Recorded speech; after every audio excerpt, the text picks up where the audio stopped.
Hey everyone, it's Tim again. Uh, it's been, a while since I've posted, but we're actually going to change things up today.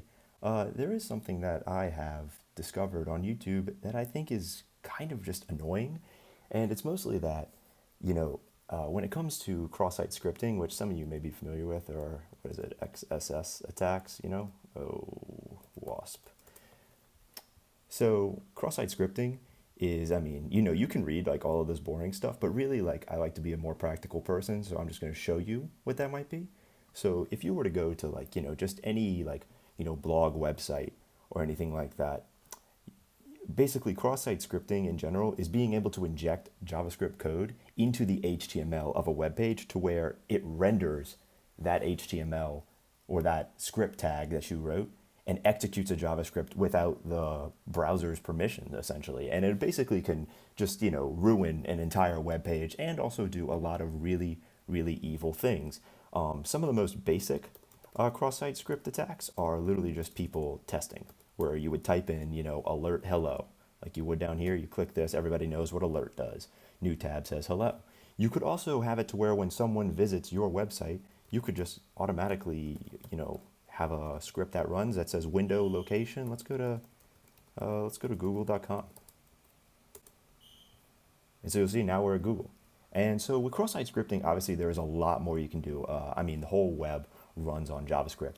And you can't get away from it. And it can do some very powerful things and also some very evil things depending on who is running it. Well, I wanted to show you guys today an actual cross-site scripting attack on a real website.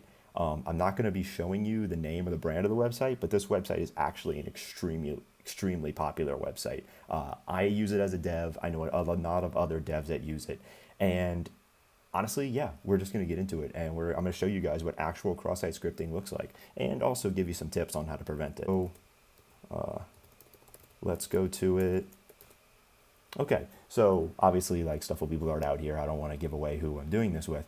But cool thing about this website is mainly its main purpose is like, if you typed in JavaScript here, some JSON, I'm sorry.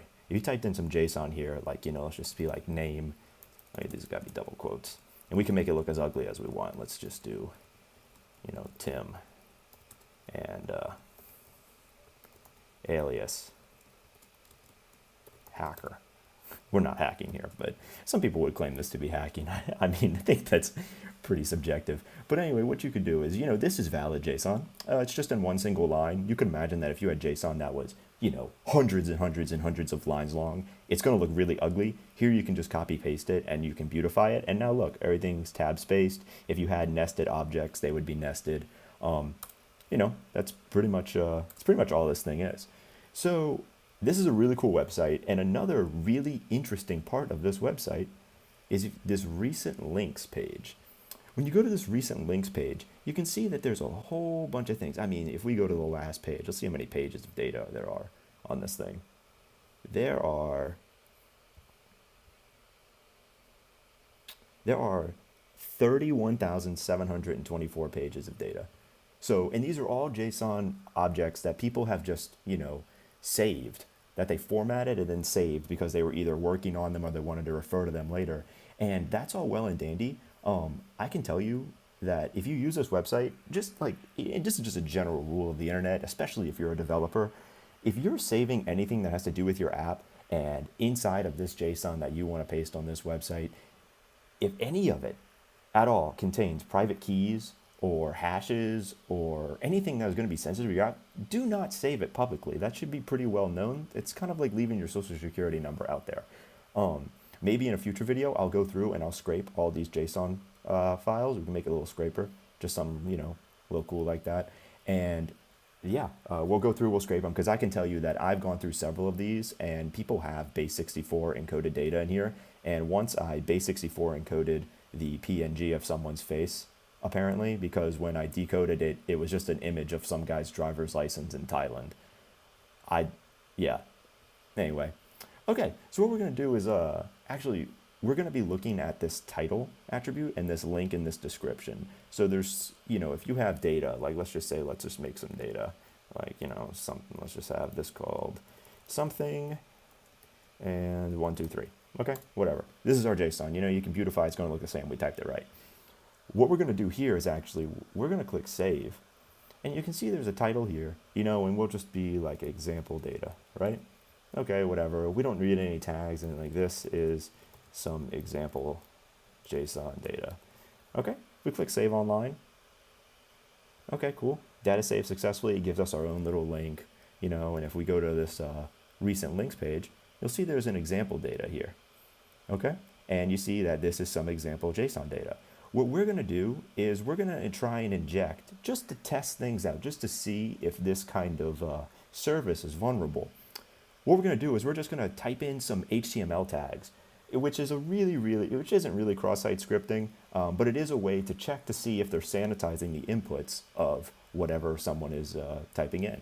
So here, we'll go to save again, and we'll do this one. We'll just do, let's do maybe an italicized text, right?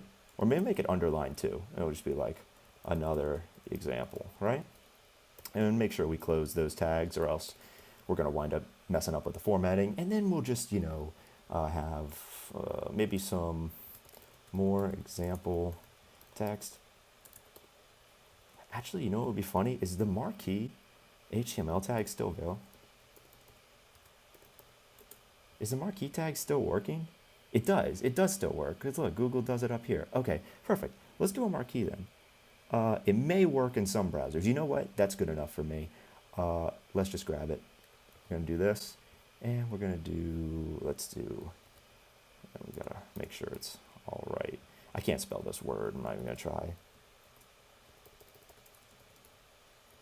Okay, so let's save it online. I don't know if marquee tag works in Google Chrome, actually. We're gonna be testing that. Okay, so let's go back to the recent links page. Let's see if we got something. Oh, hell yeah. Okay, so now this page actually has some style. That's pretty cool. All right, yeah, like I love this. Look at this, marquee works in Google Chrome, which I don't know what version I'm on, but yeah, this is good enough. Okay, so obviously this page is totally susceptible to some kind of cross-site scripting attack, at least this formatting attack, because I mean, you should not be just allowing people to type in script tags.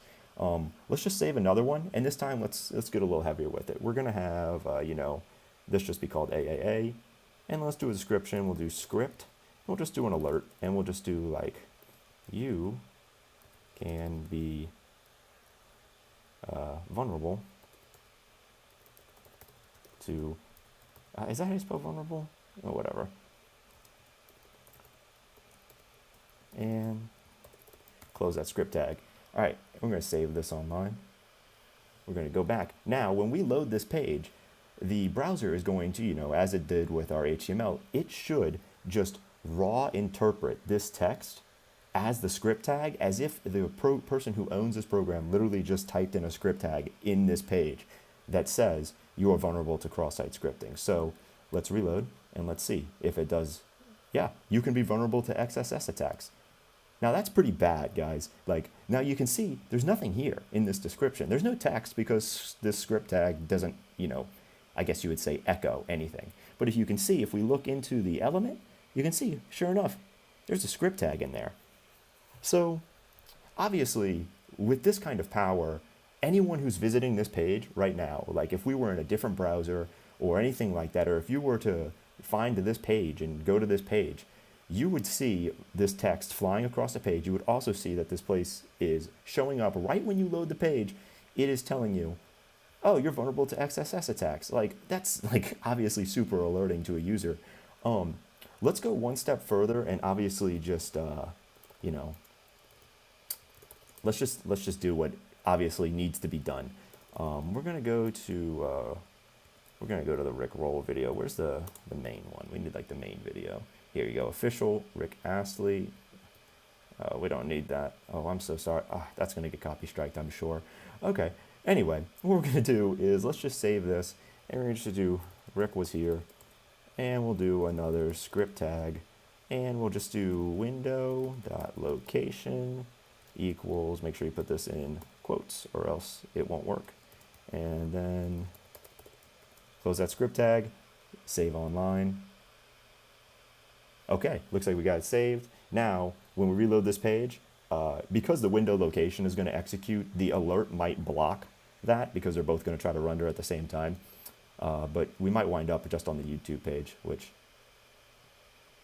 as you can see, I closed it out before the video played because because of copyright issues. But you can see that obviously now, if we just click on the recent links page, you wind up, there's an ad here going on. People got to make their money, but never going to give you up.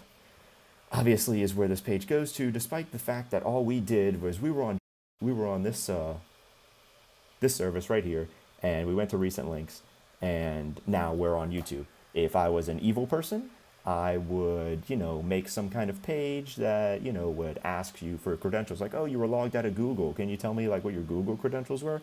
Like that kind of stuff. And you could easily scrape this. And obviously this is a big, big deal. Now, there are ways to get around this. What you want to look at when you're building something like this is if you make anything for the public, just know that bad people are out there. I am not doing anything bad. I mean, the worst we did was just submit a Rick roll. But obviously, there are a lot worse things that could happen here. And I think it's important that when you have anything public facing, especially where you can be anonymous login, sanitize your inputs. It's very easy. I mean, we all sanitize our hands now with COVID-19. Just sanitize your inputs. It's one other thing you need to sanitize. But that's pretty much it. And that's cross-site scripting. That's a real example on a real website. And yeah, so now you know that this kind of vulnerability does affect you. And if you have a web app, it will happen to you. So please program for it. Until then, you all have a great time.